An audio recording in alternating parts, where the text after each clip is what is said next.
Laura Ingle, and this is episode 2 of Grim Tide.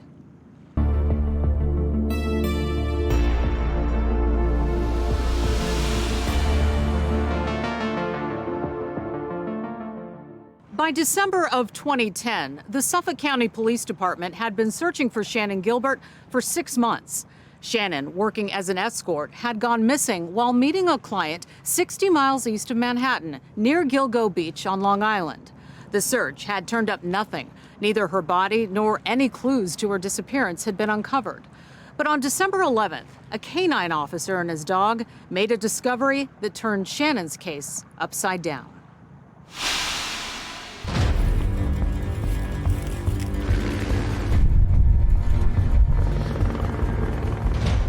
Stuart Cameron is the acting police commissioner of Suffolk County. He has been on the force for 36 years. In 2010, he was the commanding officer of the Special Patrol Unit responsible for the SWAT team, bomb squad, crime scene, and canine emergency unit that led the search for Shannan Gilbert. He had John Malia, his lead canine detective, head up the search. But if I asked canine at that point, who is the best canine handler, hands down, unanimously, they would say John Malia, without any doubt whatsoever, because I asked them that. Everybody wanted to emulate John Malia and learn from John Malia and be like John Malia. On December 11th in the afternoon, John was searching now. He'd moved out of the Oak Beach area onto Ocean Parkway, which is a New York State parkway that runs east and west. He had started moving to the west, and he discovered a set of human remains on the north shoulder. Everybody presumed that he had found Shannan Gilbert. The presumption those were Shannan's remains was quickly proven wrong. Shannan Gilbert had suffered an injury to her face.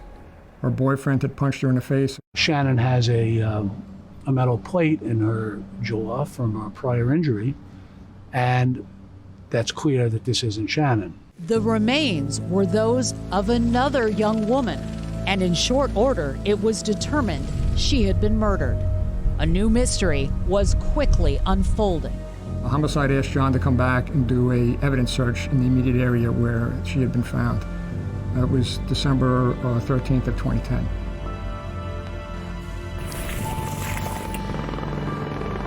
Over the course of about a half an hour, he found another set of remains, a third set of remains, and a fourth set of remains. The discovery of 4 bodies clustered together 60 miles from Manhattan immediately became national news. 4 women's bodies were found dumped alongside this remote beach highway. We're talking about a massive search. Suffolk County police believe there may be a serial killer on the loose. The media soon dubbed the unidentified remains as the Gilgo 4.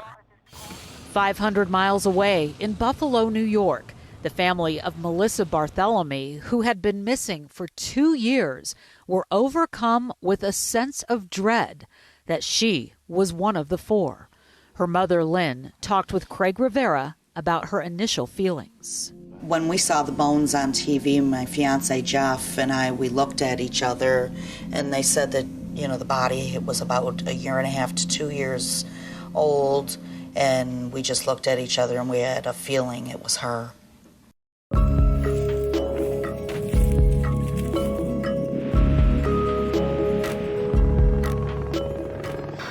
Orange marker made by the police is the only thing to indicate where these bodies were found. Right here in this brush, you can see the shallow grave where one of the skeletons was found. It quickly became clear that police had no leads on the killer or killers. Do you have any persons of interest or any suspects in this case? We have no suspects in this case or persons of interest at this time. I can't speculate on what I think happened. I can't engage in hypothetical reasoning on something such as this. Anything, literally, ladies and gentlemen, anything is possible at this point because there's so many unanswered questions. There may have been many unanswered questions in December of 2010, but some disturbing facts began to emerge in the early part of the investigation. All of the bodies were found on the western side of the causeway in the bramble, not far from the highway. So someone had to have local knowledge, had to have been from Long Island, crossed the causeway, drove west toward the city, dumped the bodies not far from his car because of these thick brambles and bushes where, until the winter seasons, you really couldn't see much beyond 1 or 2 feet. They were all wrapped in burlap bags. And it was that detail, the burlap, that really affected me. The idea that somebody tossed these women from the road like they were trash was really something that was hard to read in the initial reports that came out. Those 4 looked similar to obviously us at the time. And now when we go back, we of course start to talk about, well, how many other bodies could possibly be out here? We're all in agreement that we have to go systemically throughout this beach area on Off Ocean Parkway and recover, if you will, any deceased remains and then start to work through them. From December 14th to December 17th, we split that area into sections. We paired up a member of our canine section with the New York State trooper that's handling the canine, and we searched that area extensively, and we did not find at that point any additional sets of human remains. So that area is extremely difficult to search. On a good day, it would have been absolutely futile to try and search that area with snow on the ground. Just before Christmas of 2010, the physical search off Ocean Parkway for additional evidence and victims was suspended for the remainder of winter. Meanwhile, the investigation into who these 4 women were moved forward. Richard Dormer, police commissioner at the time, talked about the process. Through terrific work by the New York City medical examiner and our own medical examiner's office, the forensic anthropologist, and utilizing DNA databases that contain the DNA of reported missing persons, we identified the 4 people that had been found off Gilgo Beach and off Ocean Parkway. The remains were identified to the middle of the latter part of January of 2011. Melissa Bartholomew was the first one that was found. Melissa Bartholomew of Buffalo had been missing for nearly 2 years. Now her family's worst fear was realized. So you, the parents, didn't know that your daughter was working as a professional escort? No, we didn't. How do you think she got into this business? I just think she mixed up with the wrong crowd at the time. The last time Melissa was seen alive was at an ATM in her neighborhood in the Bronx, New York on July 10th, 2009. So how long was it before you started to become alarmed? Well, she was supposed to call me on the 10th, and I never received the phone call. And I left her a message, this is Mom, and, I was waiting for her to call back because she liked to sleep during the day, and she was a night owl. Mm-hmm. So I kept waiting, and then on the 13th, a friend of hers from New York City had called me and said, have you heard from her? I keep calling her phone, and it goes right to voicemail, and that's when we started calling police. So that was how long between the time that she disappeared did you contact the police?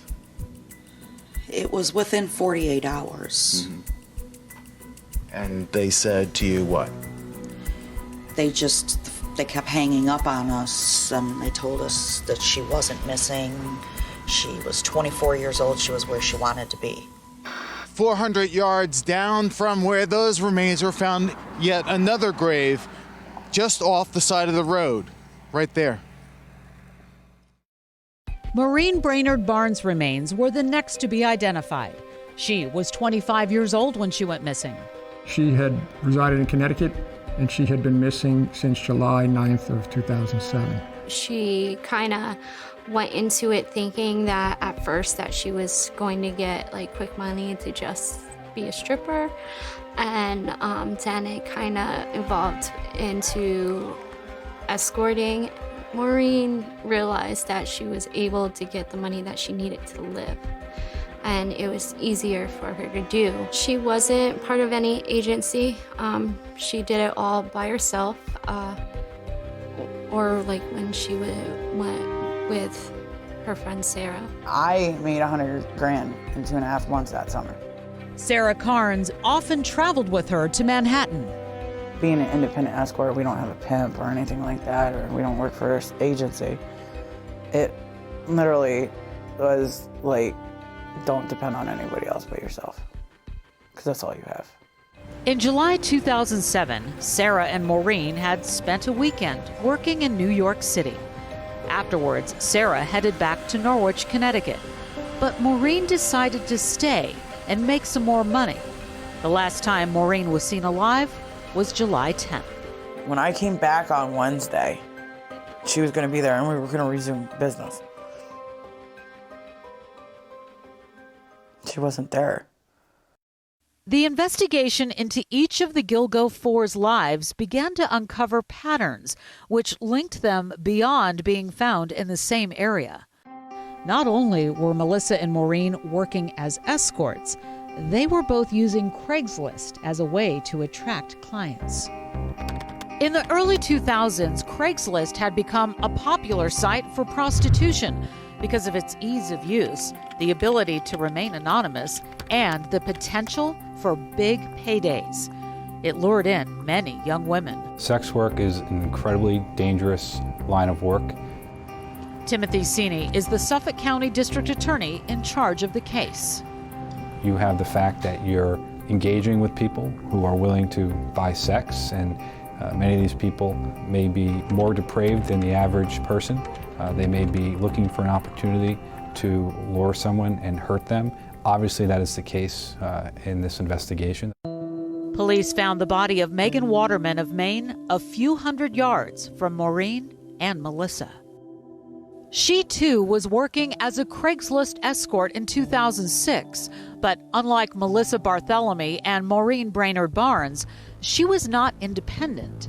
Akeem Cruz was her pimp, Megan's aunt, Elizabeth Meserve. They met from somebody who was prostituting Megan prior to Akeem. Akeem knew that man. It said that that man sold her to Akeem, and then Akeem, acts like, I'm your boyfriend. Akeem would set up dates for Megan online in the Backpage or Craigslist, and they would go to New York every couple of weeks. The last time I spoke with Megan was approximately 2 weeks before she went to Long Island and didn't come back. When Megan was reported missing, her case fell on Jerry McCarthy.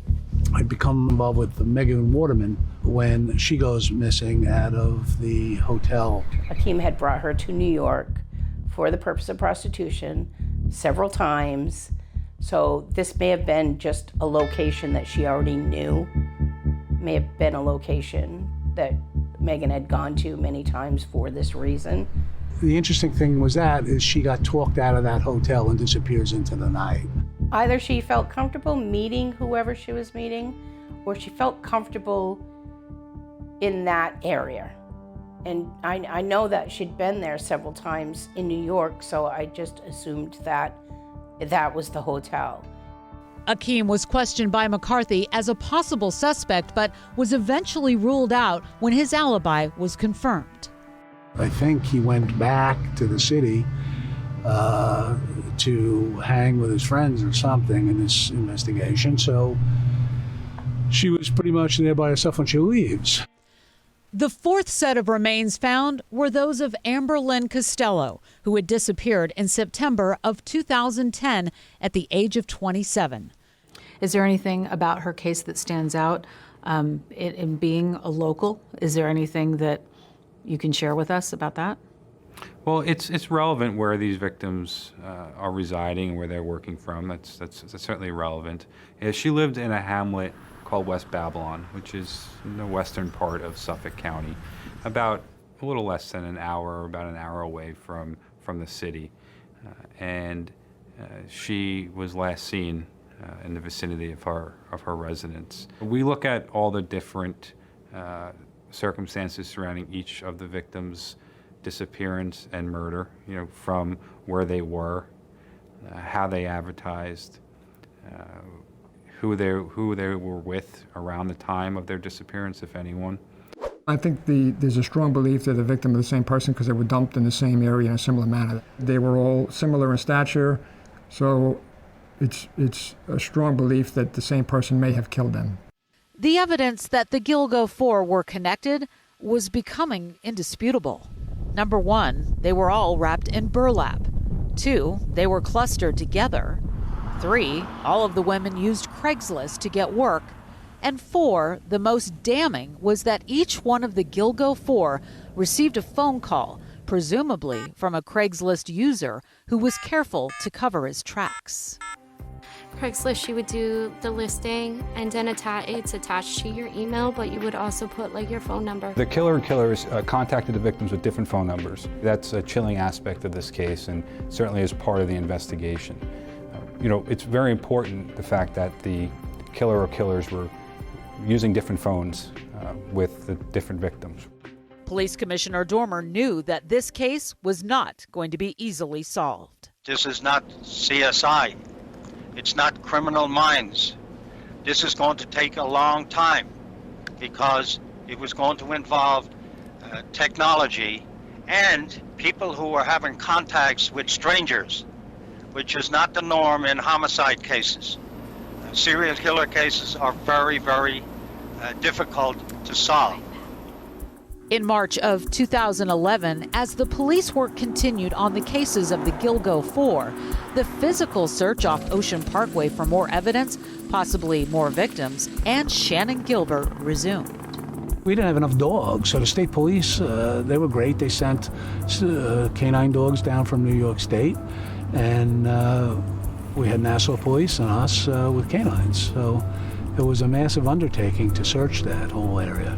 The Gilgo area on the north side of Ocean Parkway is extremely densely vegetated. Canine officers got scratched. They got poison ivy, including poison ivy on their faces. Some of them had to go on prednisone, which is not bellyaching about it. It was a complete collaborative effort. Nothing was offered to us that we said no to, even though some of it I didn't think would be fruitful. I didn't want to make that decision and miss something, so we took everything that was offered to us that was legitimate and utilized it. The search was unprecedented in that in Suffolk County, no such search had been conducted like the search after Ms. Gilbert went missing and as law enforcement found the first set of human remains, both in terms of magnitude, the size of area they were searching, the terrain, the type of terrain they were searching. That March, hundreds of officers scoured the bramble off Ocean Parkway for any additional evidence related to the Gilgo Four and for Shannan Gilbert, who remained missing. In late March, another grisly discovery was made, which literally sent the case off in a different direction. This real-life murder mystery was about to become more bizarre and tragically more horrific. To date, the remains of 10 people have been found along Ocean Parkway. 8 women, 1 man, 1 female toddler.